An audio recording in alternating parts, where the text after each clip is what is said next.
Es un gran desafío en realidad ser cristiano. Vivir en armonía con lo que Dios enseña a través de las escrituras no es tan fácil como parece. Y de hecho a veces pareciera que lo intentamos pero no es suficiente. Bueno, Dios es grande y su misericordia se extiende para ti y para mí en todo momento.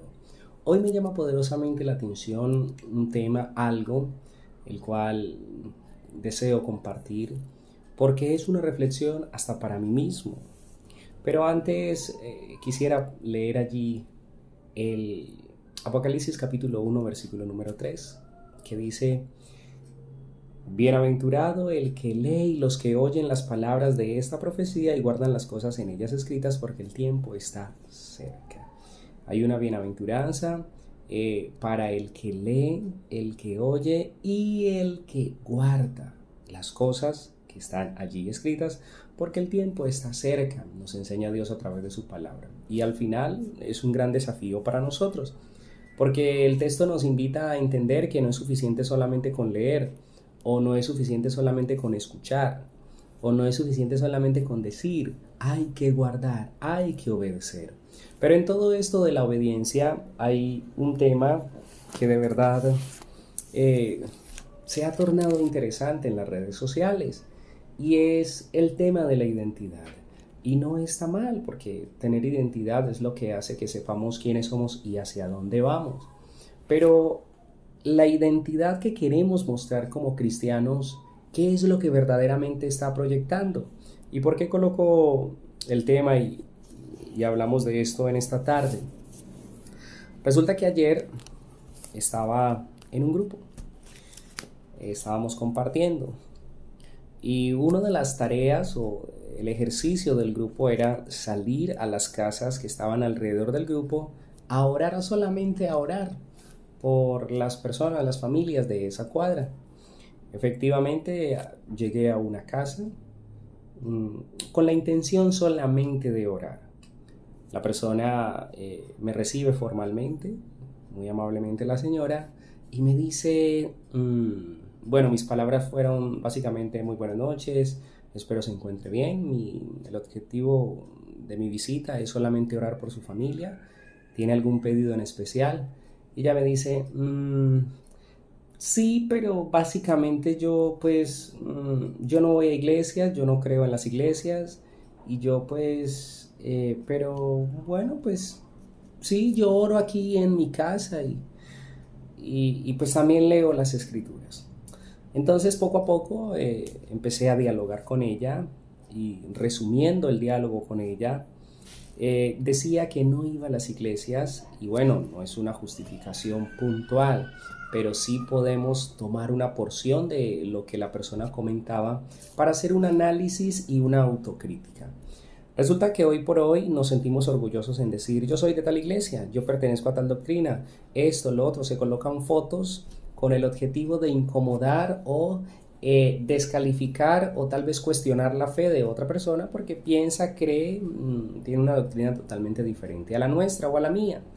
Y en ese tire y jale hemos llegado a un punto en el cual a veces pareciera que la intención no es mostrar a Dios, sino mostrar mi iglesia, mi religión. Y cuando vivimos y caminamos más en la religión o en la religiosidad más que en Dios, ahí es cuando fallamos y nos desconectamos de Dios. ¿Cuál es el objetivo en realidad de llamarme cristiano? De presentar a Dios. Verdaderamente deseo que las personas se acerquen a Dios, conozcan a Dios, le entreguen su vida a Dios, o estoy más preocupado para que las personas sepan que voy a determinada iglesia. Es interesante, como lo mencionamos al principio, el tema de la identidad, porque pues sin ella no somos nada. Pero ¿qué es lo que te motiva en realidad? ¿Qué es lo que estás alcanzando? Los cristianos deberíamos estar unidos porque leemos las escrituras. Y son las escrituras, de hecho por eso somos manual de vida, porque intentamos tomar cada guía de las escrituras como Dios enseña en su palabra, pero se supone que deberíamos estar unidos, todos los cristianos, porque leemos la misma Biblia. Y no, en realidad no. Discutimos entre nosotros, nos enojamos o criticamos al que cree diferente, al que va a una iglesia diferente, al que tiene una doctrina diferente, y no nos preocupamos tanto por enseñar y compartir y aprender en relación a lo que representa una verdadera obediencia a Dios, sino que estamos más allí en el tema de ¿usted a qué iglesia va? Ah, usted es sana doctrina, o usted es esto, ustedes son lo otro, ustedes... Y se convierte interesante. Cuando leemos allí en el Salmo, me gusta mucho el Salmo 19, versículo número 12, dice: ¿quién puede discernir sus propios errores? Óyelo bien. Líbrame de los que me son ocultos. ¿Quién puede discernir si de pronto nuestra forma de predicar el mensaje, nuestra forma de darle a entender al mundo que somos cristianos, que conocemos de Dios, está desenfocada? Pidámosle a Dios que nos muestre, que nos enseñe, para que podamos presentar a Dios, no a la religión. Porque el presentar a la religión es que hace que nos enojemos y comentemos y critiquemos al que piensa distinto a nosotros. Y este es un mensaje, bueno, directamente para nosotros los cristianos, siendo yo el primero, de que la palabra de Dios no es para pelear, la palabra de Dios no es para discutir, la palabra de Dios es para aprender y colocarla en práctica en nuestra vida, y nuestra vida se convierte en un ejemplo o un testimonio viviente para los demás. Si esa no es tu realidad, entonces evalúa. Y por eso dice el texto que acabamos de leer: líbrame de los que me son ocultos, porque a veces no podemos discernir nuestros propios errores. Y dice el versículo número 13: preserva también a tu siervo de la soberbia, que no se enseñoree de mí. Entonces seré íntegro y estaré libre de gran rebelión. San Mateo 25, cuando dice: en el juicio de las naciones tuve hambre, me diste de comer, tuve sed. Todos aquellos que se están preocupando por servir a Dios en integridad, por dar lo mejor para el prójimo, sin revisar qué están haciendo, estas personas serán aceptas ante Dios. Y muchos dirán: Señor, en tu nombre hicimos milagros, en tu nombre esto, lo otro, todos los sábados iba a la iglesia, todos los domingos iba a la iglesia, los miércoles, bueno, el día que consideres. No, no te conozco.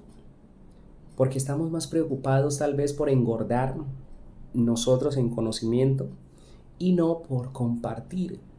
Puede ser que yo esté gordo de conocimiento, obeso de conocimiento, y a mi lado esté alguien súper delgado, porque no tiene conocimiento.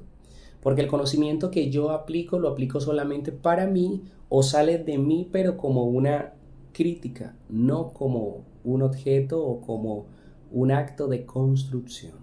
Por eso el consejo y la invitación en la tarde de hoy es a que podamos evaluar cuál es el propósito real de presentar a Cristo en las redes sociales. Si solamente queremos que la gente sepa que somos, testigos de Jehová, pentecostales, adventistas, bueno, Asamblea de Dios, bueno, hay muchas iglesias, o que somos unitarios, que somos trinitarios.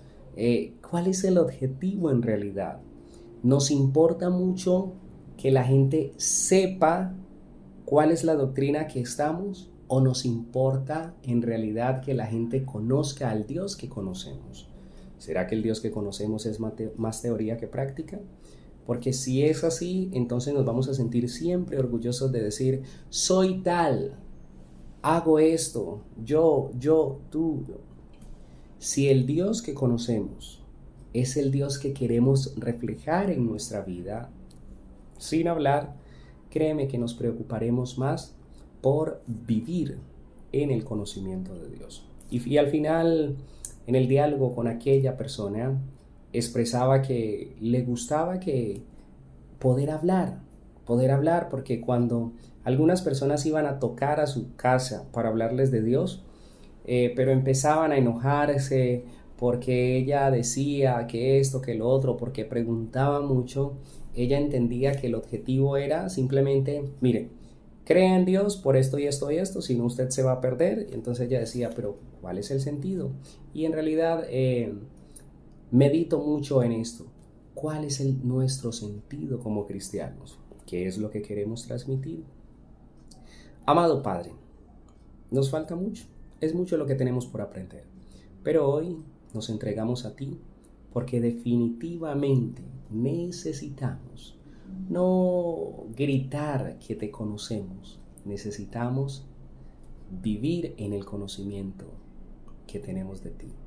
Bendice a cada persona, bendice a cada familia, a cada siervo tuyo donde quiera que esté, y que de ahora en adelante nuestro objetivo, nuestro mayor objetivo no sea gritarle al mundo que te conocemos, no, es mostrarle al mundo que tú habitas en nosotros. En Jesús, amén. Dios te bendiga enormemente, Dios te guarde, Dios bendiga tu entrar, pero también tu salir. Y no olvides el versículo porque es exageradamente hermoso y diciente y autocrítico para nosotros, los que meditamos en la palabra de Dios. Salmos 19, 12 y 13. Y voy a volverlo a leer. ¿Quién puede discernir sus propios errores? Líbrame de los que me son ocultos.